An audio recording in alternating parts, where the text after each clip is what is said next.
Second वाला हम देखें 15 का सब क्लॉज 2 वो बात करता है no citizen shall on ground. तो सेकेंड है सिटीजन, ठीक है। दोनों का कंसेप्ट आपको पता है, पहला स्टेट और हम लोग सिटीजन पढ़े थे। कौन से आर्टिकल में पढ़े थे? 5 to 11, ठीक है। तो सिटीजनशिप क्यों जरूरी था? तो यहाँ पे हम लोग देखते हैं कि फंडामेंटल राइट्स हम लोगों को बहुत सारा जो मिला हुआ है सिर्फ हम लोगों को सिटीजन होने के कारण मिला हुआ है, सब नहीं, कुछ कुछ, ठीक है। लेकिन कुछ कुछ जो आपका क्या कहते हैं सिटीजन के लिए जो सारा फंडामेंटल राइट है, लेकिन जो नॉन सिटीजन है उसके लिए कुछ फंडामेंटल राइट्स कम हो जाते हैं। तो यहाँ पे फर्स्ट अगर देखेंगे 15 सब क्लॉज 1 में, तो पहला बात करता है स्टेट। तो स्टेट का डेफिनेशन आर्टिकल 12 में था। आर्टिकल 12 के अंदर जो भी स्टेट था वो वहां पे इसी का डेफिनेशन यहाँ पे चलेगा। तो यहाँ पे बोलता है the state shall not discriminate against any citizen on grounds only of religion, race, caste, sex, place of birth और एनी ऑफ देम। तो यहाँ पे बोलता है कि इक्वालिटी होना चाहिए, डिस्क्रिमिनेशन नहीं होना चाहिए। तो मतलब कि इक्वालिटी का जो हम लोग पढ़े हैं आर्टिकल 14 में, इक्वालिटी बिफोर लॉ और इक्वल डिस्ट्रीब्यूशन ऑफ लॉ, तो वो वाला आपका यहाँ पे भी चलना चाहिए, ठीक है। तो 15 सब क्लॉज 1 भी उसको ही फॉलो कर रहा है। डिस्क्रिमिनेशन नहीं होना चाहिए, और डिस्क्रिमिनेशन किस आधार पे नहीं होना चाहिए उसको फर्दर क्लैरिफाई किया है। वो बोलता है religion, race, caste, sex, place of birth, ठीक है।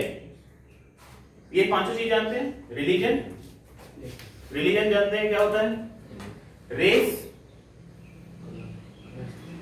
एथनिसिटी, कलर, इसके बेसिस पे भी कोई डिस्क्रिमिनेशन नहीं होना चाहिए। जो कि इंडिया के अंदर हम लोग देखते हैं काफी नॉर्थ ईस्ट के लोगों के साथ काफी डिस्क्रिमिनेशन किया जाता है, वो नहीं होना चाहिए। कास्ट, तो कास्ट का आप लोगों को ज्यादा पता है। सेक्स के आधार पे भी नहीं हो सकता है। प्लेस ऑफ बर्थ के आधार पे भी आपका नहीं हो सकता है, ठीक है। तो ये ग्राउंड्स दिया हुआ है कि आपको इक्वालिटी मेंटेन करना है, तो किस किस ग्राउंड्स पे मेंटेन करना है। और स्टेट शैल नॉट डिस्क्रिमिनेट, तो स्टेट शैल नॉट डिस्क्रिमिनेट, तो आपका अगर याद कीजिए तो स्टेट के अंदर आपका सेंट्रल गवर्नमेंट भी आएगा, स्टेट गवर्नमेंट भी आएगा। तो स्टेट गवर्नमेंट भी ऐसा कोई नोटिफिकेशन नहीं निकाल सकता है जो कि आपको किसी भी तरीके से दूसरे स्टेट से अलग रखे। मतलब किसी का प्रेफरेंशियल ट्रीटमेंट नहीं हो सकता है बाय द स्टेट आल्सो, ठीक है। लेकिन उसके लिए क्या करता है, लोग कभी कभी उसका कुछ ना कुछ उपाय निकाल लेते हैं। जैसे कि दिल्ली का अगर आपको कोई मेडिकल कॉलेज में पढ़ना है तो वो बोल दिया कि आपको दिल्ली से 12th करना जरूरी है। Now that is not a thing which has been mentioned in here. ये आपका यहाँ पे कोई भी चीज में पकड़ा जाएगा? Place of birth, caste, sex, ये सब में आपका नहीं आएगा। तो वहां पे कुछ कुछ लोग उसका क्या कहते हैं तोड़ निकाल लेते हैं। That is one of the example जहां पे आपका दिल्ली में ये बोला जाता है कि दिल्ली कॉलेज ऑफ इंजीनियरिंग में अगर आपको जाना है या फिर मेडिकल कॉलेजेस में जाना है तो वहां का आपका 12th कहां से होना चाहिए? तो आपका 12th दिल्ली से होना चाहिए, ठीक है। तो ये एक क्या कहते हैं आपका 15 के अंदर ये चीज लिखा हुआ है। दूसरा में अगर हम लाते हैं तो इसके अंदर एक केस लॉज भी हम लोग पढ़ रहे हैं। तो केस लॉज के अंदर एक आपका आता है कि डीपी जोशी वर्सेस मध्य भारत, ये 1955 का केस है। डीपी जोशी वर्सेस मध्य भारत, ये 1955 का केस है। तो यहाँ पे बोलता है reservation on the place of residence, reservation on the place of residence, ठीक है। तो क्या reservation on the place of residence हो सकता है? ठीक है, reservation on place of residence, place of residence बात किया गया है, प्लेस ऑफ रेसिडेंस, और बात नहीं किया गया है प्लेस ऑफ बर्थ, ठीक है। तो 15 का सब क्लॉज 1 में क्या लिखा हुआ था? 15 सब क्लॉज 1 में क्या लिखा हुआ है? Place of birth. क्या प्लेस ऑफ बर्थ और प्लेस ऑफ रेसिडेंस एक हो सकता है? अलग भी हो सकता है। Now place of residence is something which we called as domicile. Domicile के आधार पर रिजर्वेशन मिल सकता है? डोमिसाइल के आधार पर रिजर्वेशन मिल सकता है? तो इसका जवाब होगा हाँ, क्योंकि आप झारखंड में भी अगर देखिएगा तो झारखंड में भी आपका स्थानीय नीति अप्लाई किया है ग्रेड 3 और ग्रेड 4 पे। अगर आप झारखंड के निवासी हैं तभी आप 3 और 4 में जा सकते हैं, और मतलब 3rd ग्रेड और 4th ग्रेड नौकरी में जा सकते हैं। क्लास 1 ऑफिसर्स, क्लास 2 ऑफिसर्स का नौकरी में उसको रिजर्वेशन नहीं लाया है क्योंकि वहां पे नहीं ला सकता है, वो ओपन कंपटीशन होता है। लेकिन ग्रेड 3 और ग्रेड 4 में आप देखे होंगे कि आपका रिजर्वेशन अप्लाई होता है on the basis of place of residence, that is the domicile. And place of residence is not a thing which can be discriminated under Article 15 Clause 1 because that has been said that is the place of birth and not place of residence. तो यहाँ पे reservation किस basis पे दिया गया था मध्य भारत में? DP Joshi versus मध्य भारत में प्लेस ऑफ रेसिडेंस पे। तो प्लेस ऑफ रेसिडेंस पे आपका रिजर्वेशन दिया जा सकता है, ठीक है। फंडामेंटल राइट जो दूसरे को भी अप्लाई क्या कहते हैं एप्लीकेबल जो हमारे सिटीजंस के लिए है, तो हमारा जो भी फंडामेंटल राइट है वो हमारे पे एप्लीकेबल होते हैं। तो सेकंड वाले में हम लोग आते हैं। सेकंड वाला जो यहाँ पे दिया हुआ है 15 सब क्लॉज 2 में, यहाँ पे बोलता है नो सिटीजन। तो यहाँ पे नो सिटीजन वर्ड है, नो सिटीजन। तो सिटीजन कहाँ पे डिटरमाइन हुआ है? हम लोग आर्टिकल 5 to 11 में देखें कि सिटीजन कौन है। No citizen shall on the grounds only on religion, race, caste, sex, place of birth, or any of them be subjected to any disability, liability, restriction or condition. माने इन चारों पांचों के विभाग में किसी भी तरीके से आप क्या नहीं कर सकते हैं? डिसेबल नहीं कर सकते हैं, लायबल नहीं कर सकते हैं, रेस्ट्रिक्ट नहीं कर सकते हैं और कंडीशन प्रोवाइड नहीं कर सकते हैं किसी भी तरीके से। किसके लिए? Access to shops, public restaurants, hotels and place of public entertainment. आप अगर देखे होंगे कहां पे कहीं पे अगर गए होंगे होटल्स, रेस्टोरेंट्स, मॉल्स में देखे होंगे तो वहां पे लिखा रहता है राइट्स ऑफ रिजर्व्ड एडमिशन। ठीक है, राइट्स ऑफ रिजर्व्ड एडमिशन। क्या होता है राइट्स ऑफ रिजर्व्ड एडमिशन? देखिए लिखा हुआ देखे ना, राइट्स ऑफ रिजर्व्ड एडमिशन। मतलब जैसे बड़े होटल्स में, 5 स्टार होटल्स में अगर खाना है आपको या आपका नाइट का डिनर है अगर, तो आपको उसके लिए प्री रिजर्वेशन करना पड़ता है that you have ये क्या table booked on your name. That's a different thing. वो तो आप जाएंगे तो वहां पे टेबल बुक लिखा रहता है, बुक लिखा रहता है, वो अलग चीज है। But I am saying before entering the hotel वहां पे लिखा रहता है rights of reserved admission. Rights of reserved admission का मतलब क्या ये अप्लाई करेगा? यहाँ पे बोलता है यहाँ पे access to shops, public restaurants, hotels, place of birth. Rights of reserved admission तब क्या होगा? ये तो नहीं हो सकता। Rights of reserved admission that you are entering into my property. ठीक है, and you are entering into my property but I have a right of concern over my security that I can stop you। ठीक है, जैसे अभी आप लोग कुछ दिन पहले सुने होंगे कि एक दिल्ली में कोई रेस्टोरेंट था जिसमें एक महिला साड़ी पहन के गई थी, उसको बोला गया कि यू कैन नॉट एंटर। ठीक है, तो बहुत बार ये भी होता है कि if you are going to a place there are certain guidelines to what you wear. ठीक है, व्हाट यू वेयर। कभी-कभी आप देखिएगा कि बोलता है कि इंग्लिश मूवी में देखते हैं कि सिर्फ टक्सीडो पहन के जाना है या फिर सिर्फ सूट पहन के जाना है। तो now that is the right of reserved admission, that is a theme party कि आपको सिर्फ सूट पहन के जाना है। बट अगर हम लोग जो हमारा दिल्ली वाला जो केस था उसमें क्या हुआ कि आप बोल दिए किसी को कि आप साड़ी पहन के नहीं जा सकते। ठीक है, now that was a backfire. Backfire किया क्योंकि आप अगर किसी को बोल रहे हैं, जो हमारे इंडिया में किसी को अगर बोल रहे हैं कि साड़ी पहन के नहीं जाना है, तो that is again the choices. Article 21 में आप right to life and personal liberty आप उसको वायलेट कर रहे हैं। राइट्स ऑफ रिजर्व्ड एडमिशन में ये हो सकता है कि आप अगर किसी को बोलिए यू आर वेरी ड्रंक कि आपको हम आने नहीं देंगे, ये मेरा प्रॉपर्टी है, हम यहाँ पे नहीं। या फिर आप अंदर बहुत ज्यादा क्या कहते हैं तमाशा कर रहे हो तो आपको पकड़ के बाहर कर दिया। बहुत बार होता है ना, बाउंसर लोग पकड़ के बाहर कर देता है पब में, तो वहां पे क्या है राइट्स ऑफ रिजर्व्ड एडमिशन। मतलब ये नहीं कि आप अगर पैसा दे दिए हैं तो आप वहां पे कुछ भी कर सकते हैं, that is rights of reserved admission. But rights of reserved admission इन चीजों पे लागू नहीं होता है because of caste, colour, religion, sex, place of birth. इस पे लागू नहीं होगा। अगर इस पे लागू होगा तो ये हमारा फंडामेंटल राइट का वायलेशन होगा। बाकी चीज पे अगर लागू होगा that is again a public order and maintenance जो होता है उसके खिलाफ हम कर सकते हैं, बट इसके खिलाफ हम नहीं जा सकते। ठीक है, इसके बाद बोलता है the use of wells, tanks, bathing ghats, roads, places of public resort maintained wholly or partly out of state funds or dedicated to use of general public। Now देखो ये बनाया गया था, जो हमारे ये सेक्शंस आर्टिकल्स इंसर्ट किया गया था, दैट वाज इन 1950। और 1950 में there was a lot of discrimination between people. बहुत सारा डिस्क्रिमिनेशन था और डिस्क्रिमिनेशन को हटाने के लिए आप उसका वर्डिंग्स में देख सकते हैं use of wells, tanks, bathing ghats, roads. मतलब इतना ज्यादा डिस्क्रिमिनेशन था कि they if you belong to a particular caste then you have to take a different road, you cannot use the well, you cannot use the bathing hut, you cannot use those facilities which are reserved for the other people। तो ये ऐसा exist करता था और इसीलिए 15(2) का अगर wordings देखोगे then it has been specifically mention कि ऐसा नहीं हो सकता है, ठीक है। अब देखो, अब थर्ड में आते हैं हम लोग 15 सब क्लॉज 3 में। 15 सब क्लॉज 3 बोलता है nothing in this article shall prevent the state from making any special provision for women and children, ठीक है। तो ये तीन जो आर्टिकल थे यही ओरिजिनल कॉन्स्टिट्यूशन में थे।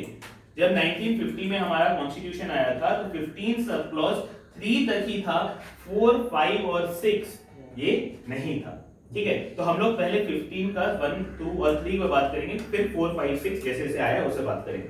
तो अब nothing in this article shall prevent the state from making special provisions for women and children. अब देखो, हम लोग आर्टिकल 14 में क्या पढ़े थे? आर्टिकल 14 में क्या पढ़े थे? Right to equality. और इक्वालिटी उसमें क्या पढ़े थे? Equality before law, equality before law और इक्वल प्रोटेक्शन ऑफ लॉज, ठीक है। ये दोनों चीज पढ़े थे। अब 15 का सब क्लॉज 3 क्या बोलता है? The state shell make special provisions for women and children, ठीक है। वुमेन एंड चिल्ड्रन के लिए स्पेशल प्रोविजन बना सकता है। तो क्या ये इक्वालिटी बिफोर लॉ जो आर्टिकल 14 में दिया हुआ है, क्या इसका ये वायलेशन है? नो सर, नहीं। अगर हम सिर्फ वर्डिंग्स में बोले तो है नहीं। सर अगर सिर्फ वर्डिंग्स में हम लोग जाए ये दोनों कॉन्ट्रारी हो जाता है। एक तरफ हम ऑन द प्लेन रीडिंग में अगर हम जाए, सिर्फ कॉन्स्टिट्यूशन का रीडिंग में जो लिखा हुआ है वो आर्टिकल 14 बोलता है there should be equality before law and equal protection of laws, ठीक है। और यहाँ पे आर्टिकल 15 का सब क्लॉज 3 क्या बोलता है? The state can make special provisions for women and children. तो दोनों कॉन्ट्रारी हो गए। तो हम लोग इक्वालिटी कैसे अचीव करेंगे? ठीक है, तो इक्वल, यहाँ पे इक्वालिटी बिफोर लॉ नहीं, हम आपको बताए थे इक्वल प्रोटेक्शन ऑफ लॉज में हमको ये देखना पड़ेगा, ठीक है। Equal protection of laws. एक वर्ड होता है डिस्क्रिमिनेशन। डिस्क्रिमिनेशन जो वर्ड होता है this is a negative word, ठीक है। हम किसी को डिस्क्रिमिनेट कर रहे हैं और वहां पे लिखा हुआ है 15+ no one can be discriminated on the basis of race, colour, place of birth, sex, religion. तो डिस्क्रिमिनेशन लिखा हुआ है। बट हम जो यहाँ पे 15 क्लॉज 3 में जो हम पावर दे रहे हैं that is a positive distinction.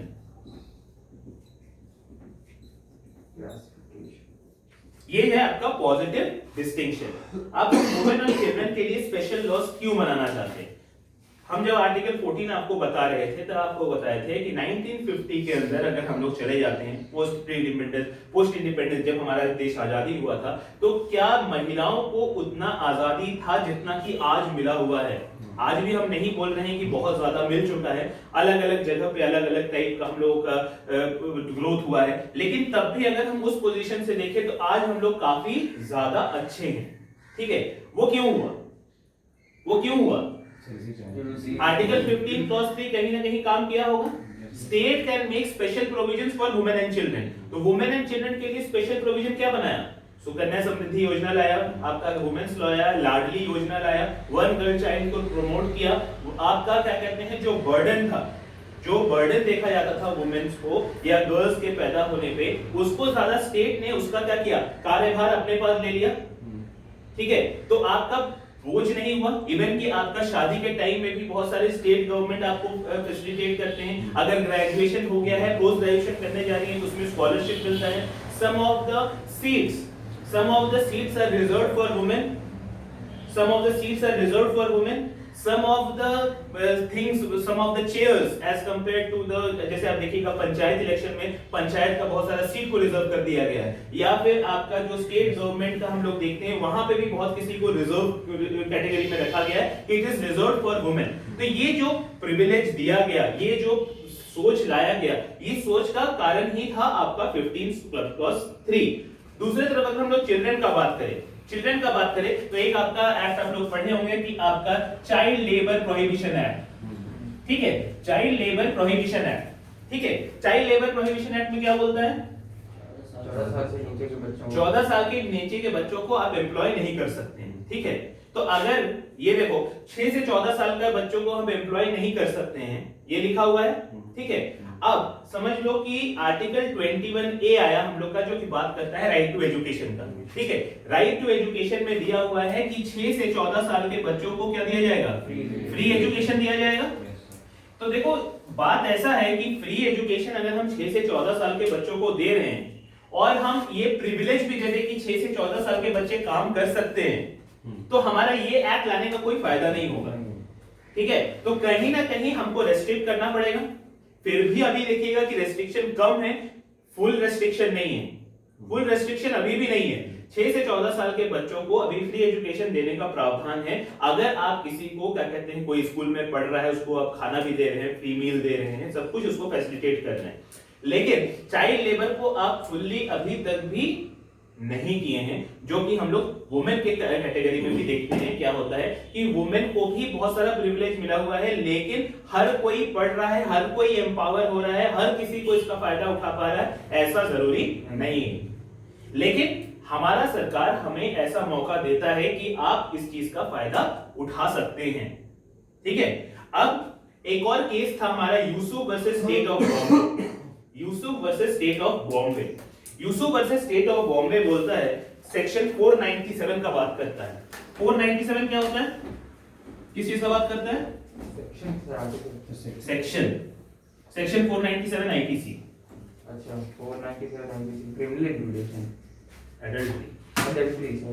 497 बात करता है एडल्ट्री का, ठीक है। एडल्ट्री क्या होता है कि अगर आप कभी भी क्या कहते हैं, if you are married and you are having an extramarital affair and have sexual intercourse with other person, ठीक है।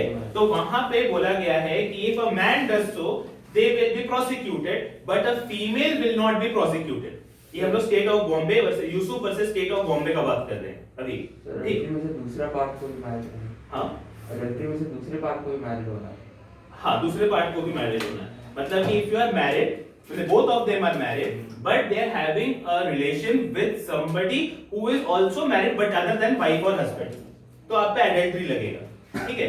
ये आपका state of Yusuf versus state of Bombay में बोला गया कि सेक्शन 497 के बारे में उसका क्या कहते हैं, कॉन्स्टिट्यूशनल नेचर को पढ़ा गया। तो उसमें बोला गया कि ये दो जो ऑफेंस होता है वो तो ऑफेंस होता है सबके लिए, चाहे क्या कहते हैं हस्बैंड हो चाहे वाइफ हो, दोनों को क्या कहते हैं एक ही कैटेगरी में रखना चाहिए। और इक्वालिटी को अगर हम देखेंगे तो वहां पे आपका दोनों सेम पोजीशन में है और दोनों को क्या कहते हैं सजा मिलना चाहिए।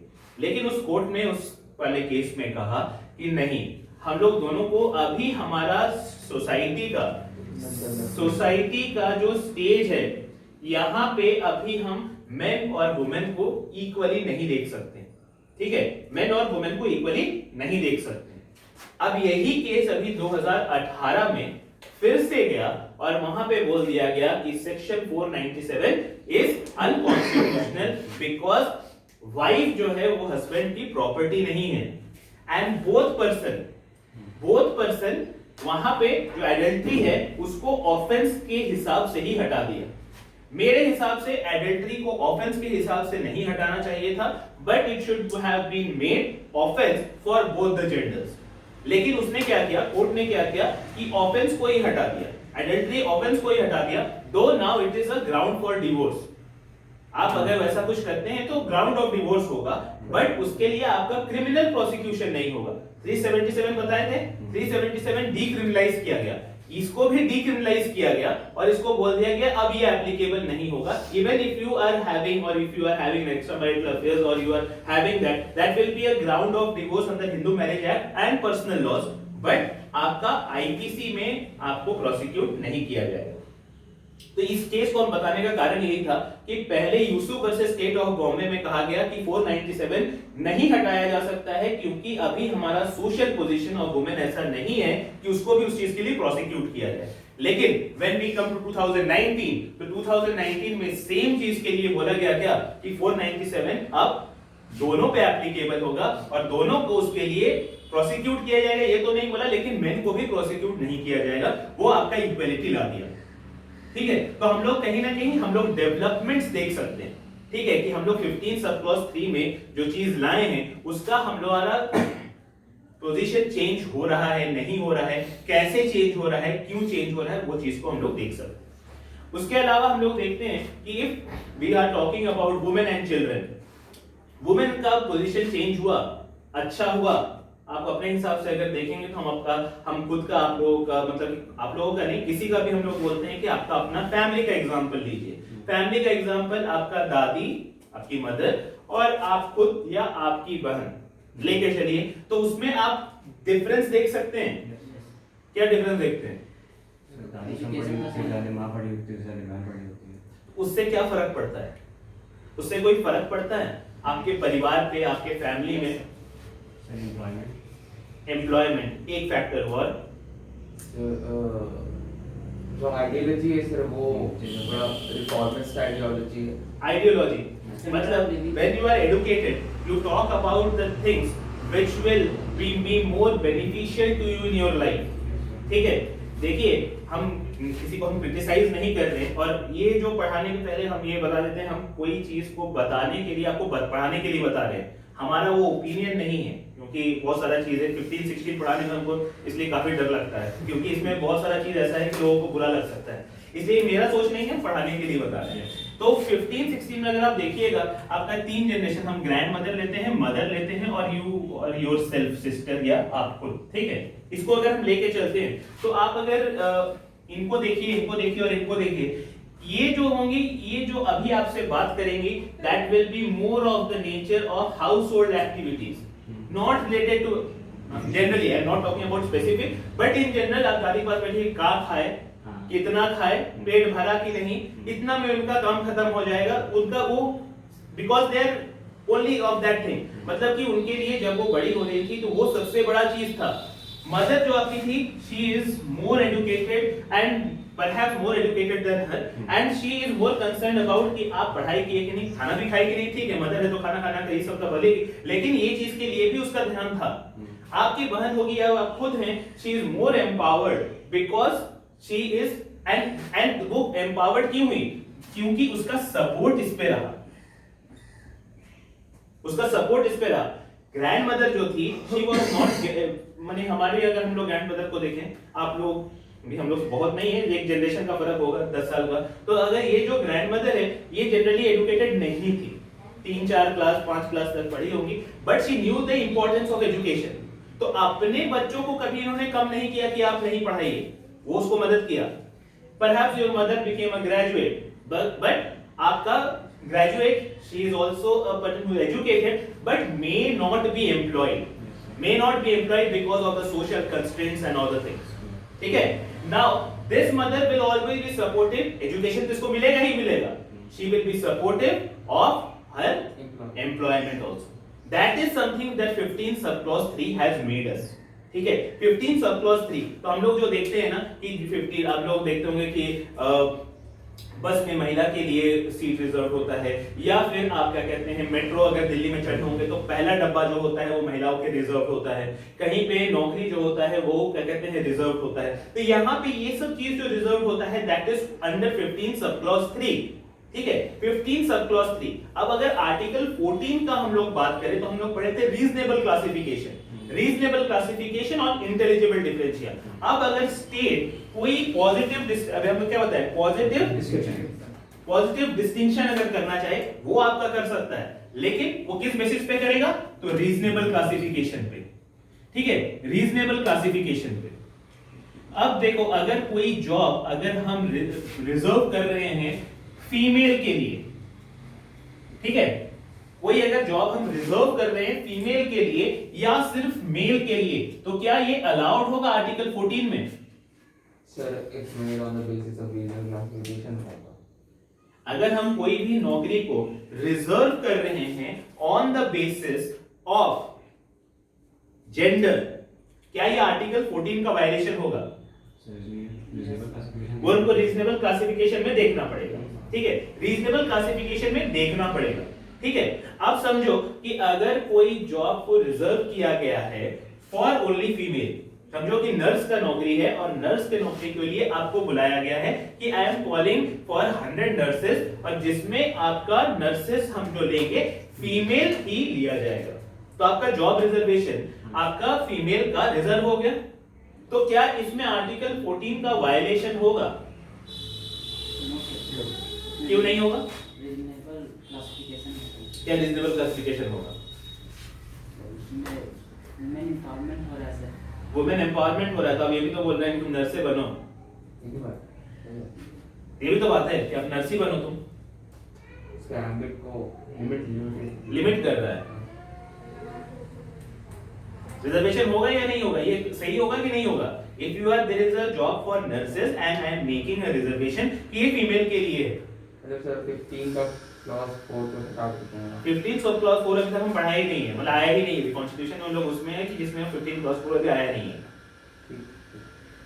किया जा सकता है, रीजनेबल क्लासिफिकेशन है, क्योंकि आपका जो गर्ल होती है, वो जो वुमेन होती है, they are more sophisticated in taking care of other people as compared to men.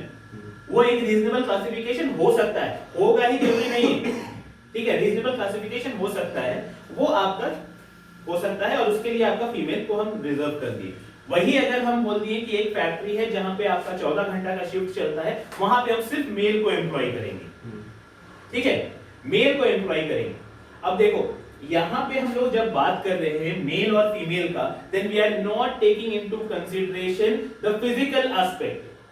Physical aspect, ठीक है, फिजिकल एस्पेक्ट में हम लोग डिफरेंशिएट नहीं कर सकते हैं।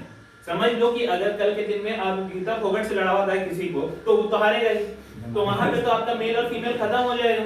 या आपको अगर कोई बैडमिंटन में बोल दे कि क्या कहते हैं, खेलो क्या कहते हैं पीवी सिंधु से, तो नॉर्मल आदमी तो हार जाएगा, ठीक है। तो वहां पे हम लोग कोई चीज as compare to male and female का फिजिकल स्ट्रेंथ पे बात नहीं कर रहे, ठीक है। और फिजिकल स्ट्रेंथ दोनों का सेम नहीं होता है, this is a biologically proved fact, ठीक है। बायोलॉजिकली प्रूव्ड फैक्ट है कि हम लोग दोनों का फिजिकल स्ट्रेंथ सेम नहीं होता है। तो अगर कोई स्ट्रेंथ के हिसाब से अगर एम्प्लॉयमेंट दे रहा है, स्ट्रेंथ के हिसाब से, फिजिकल नेचर ऑफ एम्प्लॉयमेंट से आप दे रहा है, तो वहां पे आपका ये जो डिस्क्रिमिनेशन रीजनेबल क्लासिफिकेशन में चला जाएगा, but not on skill, not on skill. अभी अगर आपको जज बना दिया जाए, आप भी लॉ पढ़ें, दोनों लॉ पढ़ें, वहां पे आपका कोई डिस्क्रिमिनेशन होगा मेल एंड फीमेल में? वहां पे डिस्क्रिमिनेशन नहीं हो सकता, because it is based on skill, ठीक है। आईएएस ऑफिसर स्किल, यहाँ पे स्किल आता है, जो यूपीएससी निकाला वो बनेगा, वहां पे मेल और फीमेल का डिस्क्रिमिनेशन नहीं होता है। एक हमारा डीपीएसपी है जो कि बोलता है equal pay for women and main, जबकि वो आपका जो डीपीएसपी है वो आपका बिल्कुल कॉन्ट्ररी है आर्टिकल 14 का, क्योंकि आर्टिकल 14 बोलता है इक्वालिटी फॉर ऑल। अगर हम आर्टिकल 14 में इक्वालिटी बोल ही चुके हैं, तो फिर से हम इक्वल डिस्ट्रीब्यूशन ऑफ वेल्थ और equal payment for same all genders हम क्यों बोल रहे हैं? लेकिन ये डिस्क्रिमिनेशन हमको कहां दिखता है?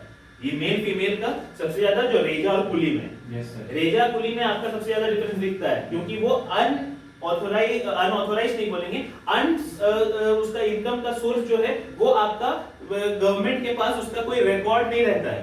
आप अपने घर पे रखें, किसी को 2 लोगों को काम पे रखें, एक को ज्यादा दीजिएगा, एक को कम दीजिएगा, तो वहां पे आपका उसका आर्टिकल 14 के लिए वो तो कहीं जाने वाला नहीं है। लेकिन हम लोगों का ये बनता है कि हम लोग उसको सेम पे करें, ठीक है। बट वहां पे भी बात आ जाता है स्ट्रेंथ का, तो वहां पे आपका मेल और फीमेल का स्ट्रेंथ एक नहीं होता है, that is a biological fact, वो आप डिनाई नहीं कर सकते। बट स्किल के आधार पे हम लोग डिस्क्रिमिनेट नहीं कर सकते, वो आपका आर्टिकल 14 का वायलेशन होगा अगर हम स्किल के बेस पे उसको डिस्क्रिमिनेट करें, ठीक है। कोई दिक्कत है? अभी तक दिक्कत नहीं है? तो 15 सब क्लॉज 3 तक अभी तक क्लियर हो गया होगा, ठीक है। आर्टिकल 14 का वायलेशन कब हो सकता है? कोई भी हम लोग वायलेशन कर सकते हैं आर्टिकल 14 का? आर्टिकल 14 का वायलेशन किया जा सकता है कि नहीं? यस और नो? किया जा सकता है। कब किया जा सकता है? On the basis of reasonable classification, based on intelligible differentia, and on the basis what we want to achieve. Desired result हमारा क्या होगा, उससे हम प्रमोट कर सकते हैं। जैसे हम लेके चलते हैं, हमारा एक स्कीम चलता है लाडली योजना, या फिर समझो कि हम लोग एक और एग्जांपल देते हैं, हम लोग देखते हैं कि यहाँ पे हम लोग के यहाँ पे वुमेन्स कॉलेज खुला हुआ है, मेंस कॉलेज नहीं है, बहुत कम एक आध जगह है वुमेन्स कॉलेज खुला हुआ है। तो समझो कि 1950 में जब हमारा देश आजाद हुआ और वुमेन्स कॉलेज बना, ठीक है, तो यहाँ पे इक्वालिटी का वायलेशन था, ये आर्टिकल 14 का वायलेशन था, क्योंकि एक कॉलेज खोल रहे हैं वहां पे लड़का लड़की दोनों पढ़ना चाहिए, लेकिन आप बोल रहे हैं कि सिर्फ लड़कियां पढ़ेगी, तो ये ऑन द फेस आर्टिकल 14 का वायलेशन है। रीजनेबल क्लासिफिकेशन क्या दिया होगा तब? At that time social stigma था कि मेन और वुमेन साथ में नहीं पढ़ सकते, साथ में नहीं पढ़ सकते। बहुत कोई पढ़ाने के लिए इसलिए नहीं भेजता था क्योंकि वो कोएड कॉलेज में जा रही थी, तो उसके लिए हमको क्या बनाना था, वुमेन्स कॉलेज बनाना था। उसके लिए हम 15 सब क्लॉज 3 को यूज करके क्या बनाए, वुमेन्स कॉलेज बनाए। रीजनेबल क्लासिफिकेशन क्या था कि बहुत किसी का सोशल स्टिग्मा माना जाता है कि साथ में नहीं पढ़ाएंगे, अगर दोनों साथ में पढ़ेगा तो हम नहीं पढ़ाएंगे, अगर गर्ल्स कॉलेज अलग होगा तभी हम पढ़ाएंगे, ठीक है, ये सोशल स्टिग्मा था। तो रीजनेबल क्लासिफिकेशन क्या रहा कि हम पढ़ाएंगे उसको उसी में, तो रीजनेबल क्लासिफिकेशन रहा, ठीक है। अब उसका डिजायर्ड ऑब्जेक्टिव क्या था, वुमेन को एजुकेट करना, तो हम लोग किए वुमेन को एजुकेट। इस 50 साल में वुमेन को हम लोग एजुकेट किए, तो वुमेन को एजुकेट तो किए इस 50 साल में। तो ये जो reasonable classification on the basis of intelligible differentia, हम उससे क्या अचीव करना चाहते थे वो भी हम लोग उसको किए, ठीक है, उस भी हम लोग किए। तो यहाँ पे अगर हम वुमेन को एजुकेट करने में आज से 50 साल बाद अगर हम सफल रहे, तो हमारा 15 सब क्लॉज 3 क्या हुआ, जिसके लिए हमको, जिस चीज के लिए हम लोग इसको ड्राफ्ट किए थे, जिस चीज के लिए हम लोग इसको लाए थे, वो ठीक ठाक काम कर रहा है। हम लोग देखते हैं क्या हमारा जरूरत यहाँ भी खत्म हो गया है। यहाँ पे अगर आर्टिकल 14 में हम लोग बोल दे कि equal, men and women are equal, men and women are equal, तो ये स्टेटमेंट सही होगा कि नहीं? नहीं, अभी भी कहाँ है? या सिर्फ क्वेश्चन है, men and women are equal, discuss, इतना हर क्वेश्चन दे दे इसका आंसर क्या होना चाहिए? हाँ सब पार्सली हो जाएगा सर, इसमें अगर हम देखें तो सब थोड़ा बहुत हुआ है, मतलब डेवलपमेंट हुआ है, लेकिन उस स्पीड से नहीं हुआ है जिस स्पीड से। स्पीड से तो हुआ है, जितना होना चाहिए था उतना नहीं हुआ, ठीक है, ठीक है। ये बोल रहा है कि हो गया है, अब आर्टिकल 15 सब क्लॉज भी हटा दीजिए। नहीं सर, हटाने को तो पूरा बोल रहा है। हम ये बोल रहे हैं कि मतलब क्या बोलेंगे, from philosophical point of view men and women are equal, क्योंकि जब तक डिस्टिंक्शन का थॉट ही नहीं होगा तो everyone is equal. It's a good thing. ये बोला कि एवरीबॉडी इज इक्वल, ठीक है। कहीं ना कहीं हम इस चीज को प्रमोट करते हैं कि इनइक्वल नहीं है, बट इक्वालिटी होना चाहिए और इक्वालिटी है, ठीक है। But we also can not ignore the fact कि डिस्क्रिमिनेशन एग्जिस्ट करता है, ठीक है, डिस्क्रिमिनेशन एग्जिस्ट करता है, और डिस्क्रिमिनेशन एग्जिस्ट हटने में और 2-3 जनरेशन लगेगा, ठीक है। क्योंकि अभी भी अगर आप देखोगे तो बहुत किसी का क्या कहते हैं, देखो दुनिया में हम लोग भी एनिमल हैं, तुम्हारा सोशियोलॉजी में पहला क्या animal, human is a social animal, social animal बोलता है ना। तो सोशल एनिमल में दुनिया में देख लो कि भाई जहां पे भी है, कोई भी एनिमल में है, वहां पे प्रेफर्ड होता है फीमेल, एक्सेप्ट ह्यूमन, वो भी अपने देश में कुछ जगह, ठीक है, गाय भैंस जहां पे भी है सब में फीमेल प्रेफर्ड है, लेकिन एक ह्यूमन ही ऐसा जैसा है जहां पे मेल को प्रेफर किया जाता है because of an number of thoughts, वो भी इंडिया में ही कहीं पे। Sex determination before birth is prohibited only in our country, not in any other country. कुछ जो ऑफेंस है ना वो सिर्फ हमारे कंट्री में ही होता है, दूसरे कहीं पे नहीं होता है। ब्राइड बर्निंग, इंडिया छोड़ के ऐसा कोई ऑफेंस कहीं दूसरा में लिखा ही नहीं हुआ है। डाउरी, इंडिया छोड़ के कहीं ऑफेंस बनाया ही नहीं गया है, क्योंकि होता ही नहीं है। टर्मिनेशन ऑफ क्या कहते हैं, सॉरी डिटर्मिनेशन ऑफ प्रेगनेंसी तो है, लेकिन क्या कहते हैं sex determination before prenatal diagnostics, prenatal diagnostics ये ऑफेंस है इंडिया के अंदर, लेकिन दूसरे जगह में आप जा सकते हैं, पता कर सकते हैं, मतलब उसी हिसाब से आप तैयारी कर सकते हैं कि क्या आने वाला है। इंडिया में आप सस्पेंस पे रहो जब तक कि क्या कहते हैं हो नहीं जाता है, ठीक है। तो वहां पे आपका प्रीनेटल क्यों होता है कि आपने तैयारी करके रखे, इंडिया के अंदर नहीं है।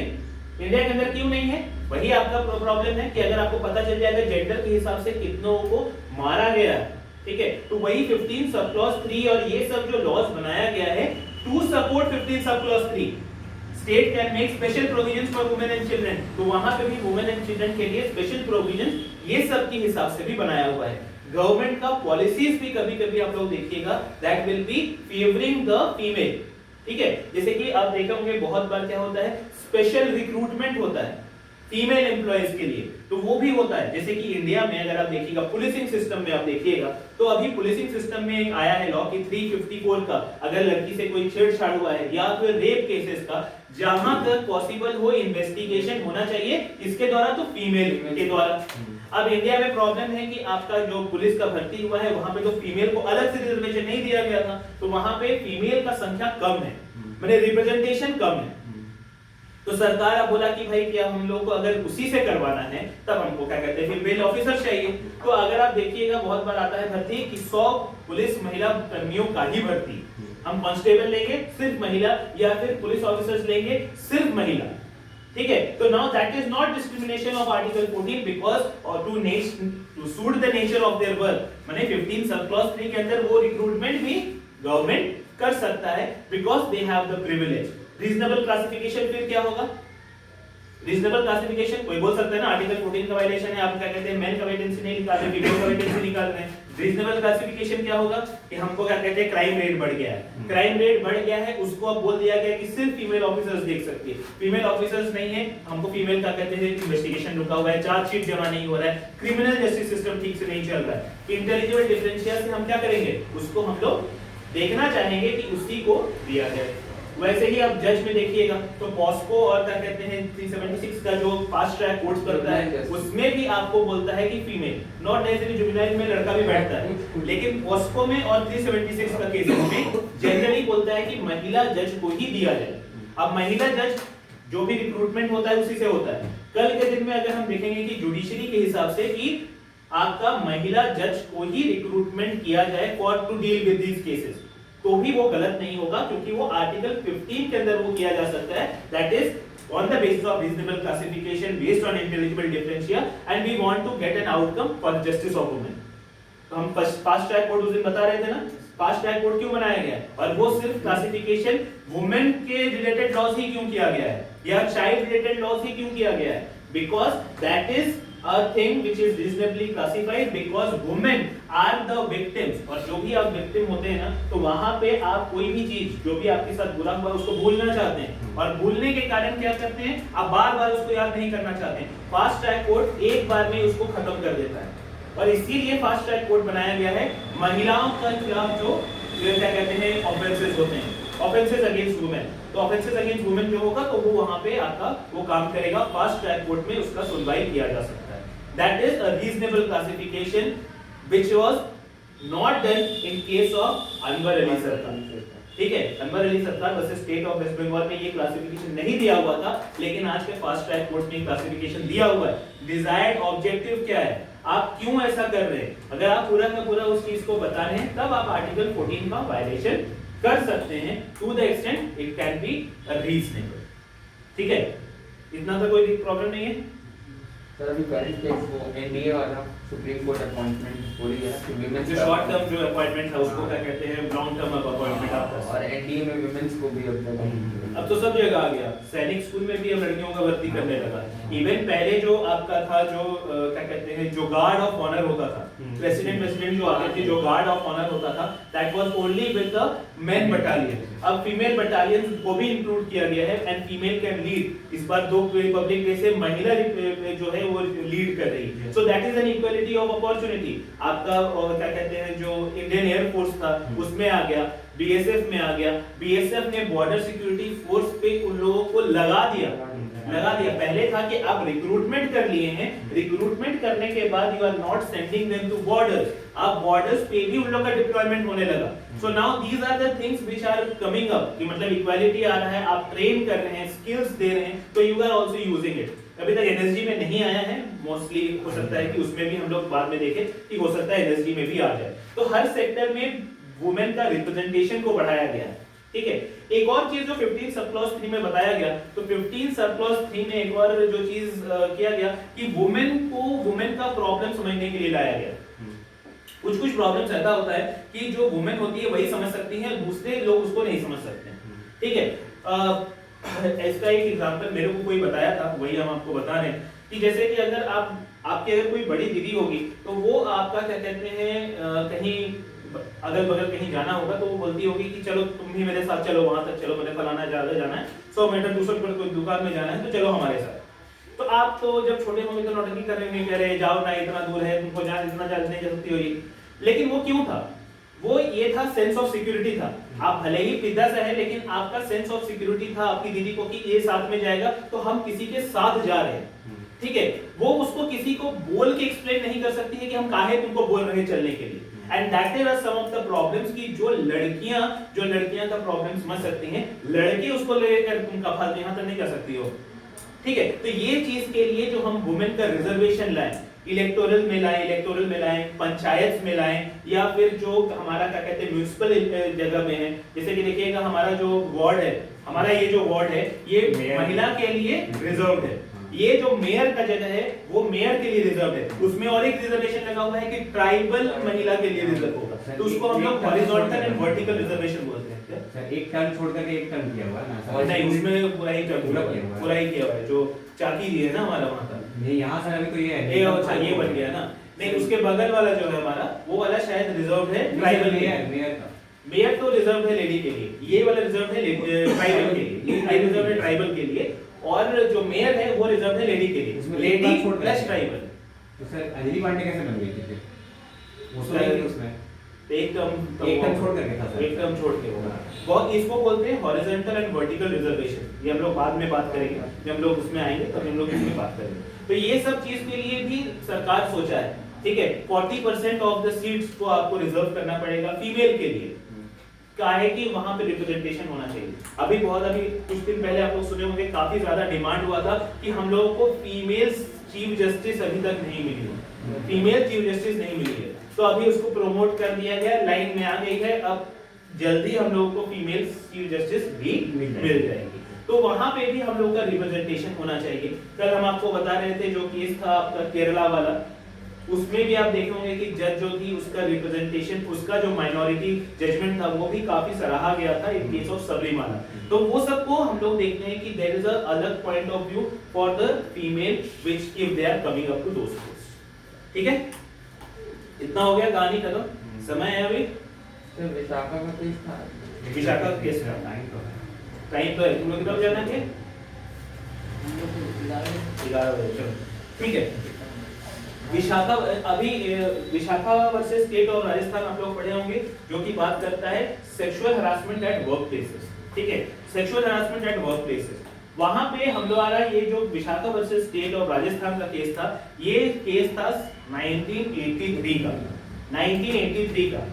तो वहां पे क्या हुआ कि sexual harassment at work places को हम लोग बहुत ही लाइटली लेते थे। मतलब कि हो सकता है कि जो सेक्सुअल हरासमेंट होता है that is something we may consider not to be a sexual harassment, ठीक है। मतलब हम लोगों को पता ही नहीं होता कि हो सकता है कि ये सेक्सुअल हरासमेंट हो रहा है। अगर आप लोग मूवी देखोगे ऐतराज, उसमें दिखाया था इस चीज को कि सामने वाले को एहसास ही नहीं है कि I am harassing the other person. तो वो जो चीज दिखाया गया था उसी के ऊपर ये पूरा का पूरा बेस्ड था सेक्सुअल हरासमेंट का, कि even handshaking with a girl without her permission is also a case of sexual harassment.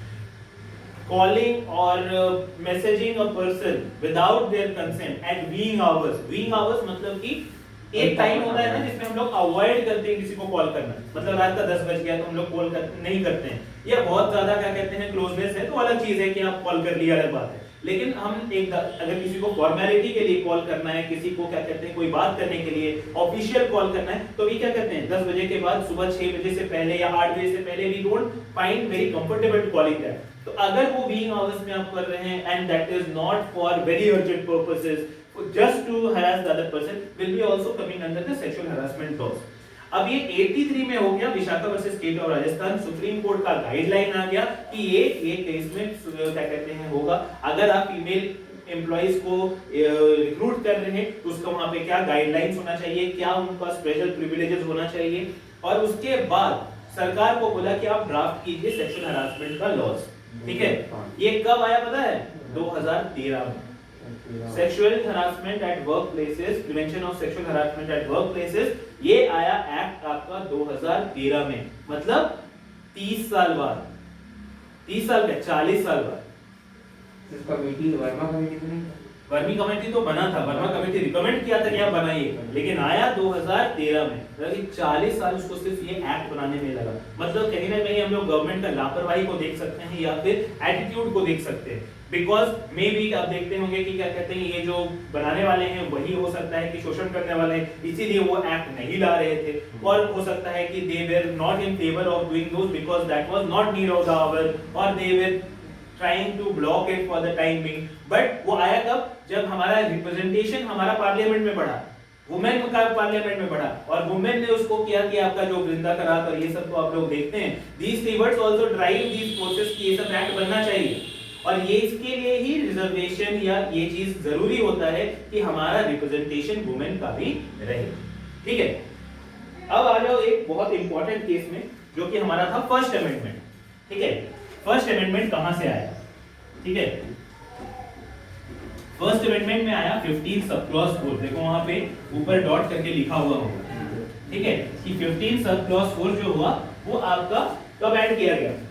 1951 में। ठीक है, 1951 में ये था फर्स्ट अमेंडमेंट, फर्स्ट अमेंडमेंट था, और 15 सब क्लॉज 4 को इसमें पहली बार ऐड किया गया। ठीक है, अब ये केस का नाम क्या है? सर वो दो प्रॉब्लम है। हाँ बताओ। कहीं हम पढ़ते हैं तो उसमें रहता है फर्स्ट अमेंडमेंट का, फर्स्ट अमेंडमेंट लाया गया था जिस केस के कारण, वो था Champakam Dorai Rajan versus state of Tamil Nadu, state of Madras. और फर्स्ट अमेंडमेंट केस ऐसे नाम है, शंकरी प्रसाद का नाम है। ठीक है, देखो फर्स्ट अमेंडमेंट जब आया, फर्स्ट अमेंडमेंट में दोनों आया था। ठीक है, फर्स्ट अमेंडमेंट दोनों आया था। ये वाला केस का हम तुमको जवाब देंगे, हम पढ़ाना शुरू करते हैं तब बता। ठीक है, स्टेट ऑफ मद्रास जो था, स्टेट ऑफ मद्रास क्या किया, एक जियो लाया, जो गवर्नमेंट ऑर्डर जिसको बोलते हैं। ठीक है, गवर्नमेंट ऑर्डर लाया, उसका मेडिकल कॉलेज और इंजीनियरिंग कॉलेज के बेसिस पे। ठीक है, इसमें 14 सीट्स थे। ठीक है, 14 सीट्स पे वो रिजर्वेशन लाया।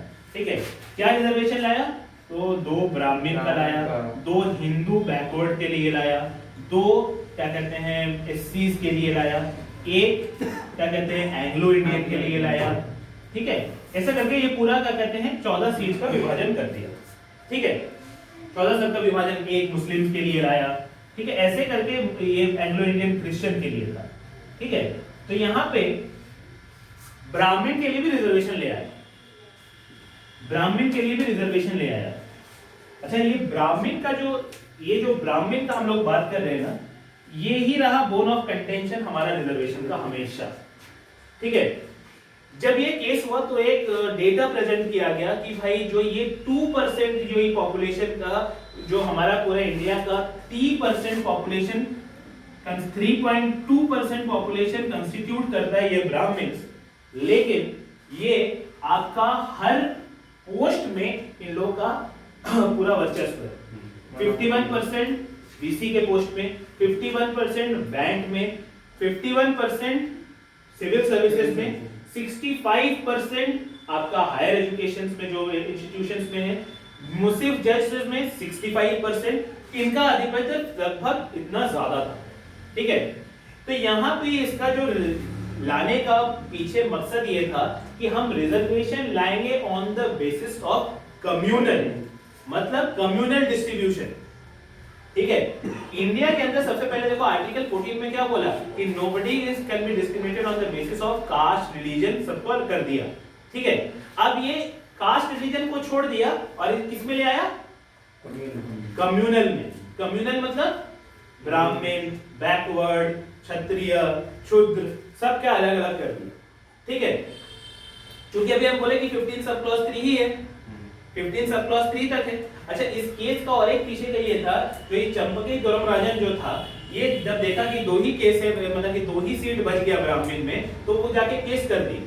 वो केस कर दी कि ये जो दूब को ब्राह्मण का सीट है उसमें मेरा नहीं हुआ तो हम क्या करेंगे। ठीक है, सुप्रीम कोर्ट ऑब्वियसली उस कोर्ट में, उस केस में इसमें नहीं गया कि आपको क्या करना पड़ेगा, उसका कभी ये लोकल स्टैंडर्ड नहीं पूछा कि आप काहे आए, नहीं होगा तो नहीं होगा, ये पूछा नहीं, लेकिन उसको एंटरटेन कर दिया। ठीक है, अब स्टेट ऑफ जब मद्रास था, ये आपका केस जो था, ये आपका क्या कहते हैं जो लड़ा, वो आपका था कृष्ण स्वामी अय्यर। कृष्ण स्वामी अय्यर, जो कि कॉन्स्टिट्यूएंट असेंबली में भी मेंबर था और मेंबर होने के बाद ये इस केस को फाइल किया था।